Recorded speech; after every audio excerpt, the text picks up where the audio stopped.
Book 205. Good morning, good morning. Welcome back to Morning Motivation with Matthew Daniels, and today I'm going to tell you guys about the Exodus of the Israelites, or the expulsion of the Hyksos. That's right, the Exodus of the Israelites, or the expulsion of the Hyksos. But what is Matthew Daniels talking about? A long time ago, in the area of the earth that we call Egypt today, it is said that a group of people now known as the Israelites made a great exodus from the country after a major triumph over Pharaoh and his armies. The Bible records that a man named Moses stood boldly before Pharaoh and demanded that his people be set free from bondage.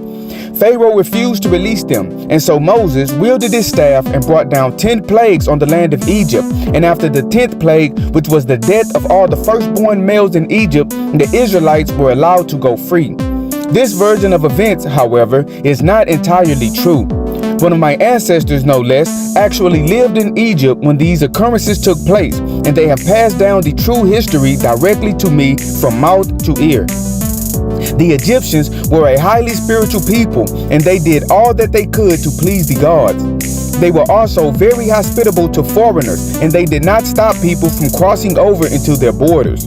Over the course of several years, many people from the Levant, that the Egyptians called the Amu, migrated into the land, and they set up large settlements in and around Avaris.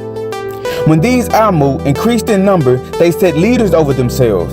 These leaders of the Amu were called Hyksos, and eventually all of the Amu who followed these Hyksos rulers were known as Hyksos themselves. Even though the Egyptians had showed them every hospitality imaginable, the Hyksos devised a scheme to attack the Egyptians and seize the throne for themselves. They had made the Egyptian god Set their god, and like Set, they chose to be backstabbers and violent men. The Hyksos caught the Egyptians off guard, and they enslaved the Egyptians in their own land, and they ruled as savages for several centuries. Eventually, an Egyptian named Seqene-Re-Tau became ruler of the oppressed Egyptians, and he waged war against the Hyksos in order to gain back control of the land and resources. Seqene-Re-Tau was killed by the Hyksos, and his son Kamos became pharaoh after him, and he carried on the fight for freedom. Kamos too was killed in war, and his younger brother Amos I ascended to the throne. Amos was strong, and the god Amun-Ra was with him, and after many battles he defeated the wicked Hyksos and expelled them from the land. The Hyksos were humiliated, and they were expelled from Egypt with all of their possessions. They then returned to the Levant and waged war against their own kinsmen who still lived in the area. With their arms and violent nature, they carved out a country for themselves, and they made their capital a place called Jerusalem. Their scribes then twisted history and wrote down that they were the oppressed of Egypt, and their own God, Yahweh, had freed them and given them their new land as an inheritance. Over time, the expulsion of the Hyksos became known as the Exodus of the Israelites, and the God-fearing Egyptians became the wicked enslavers. And so, the morning motivation of today is the Exodus of the Israelites, or the expulsion of the Hyksos.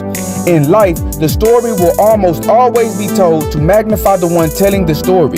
This is why people will do you wrong after you have been kind to them, and they will then go out and tell people that you yourself were the wicked one. Beware of the people you allow into your circle, and be careful not to be too vulnerable when you attempt to help someone. There are no guarantees that those you are helping will not turn around and stab you in the back. Indeed, we must be righteous and good people, but we must also be smart. And when we are oppressed by wicked people, we must be strong enough to fight back until we are free. So today, I want you to be kind and giving, but I also want you to protect yourself and your peace. So go out into the world and become the best version of yourself, and always strive to do that which is good. And remember, you are awesome, you are amazing, you are wonderful, and you are great. And you are going to change the world. I just hope I'm still alive to see it, family. I'm out. Good morning.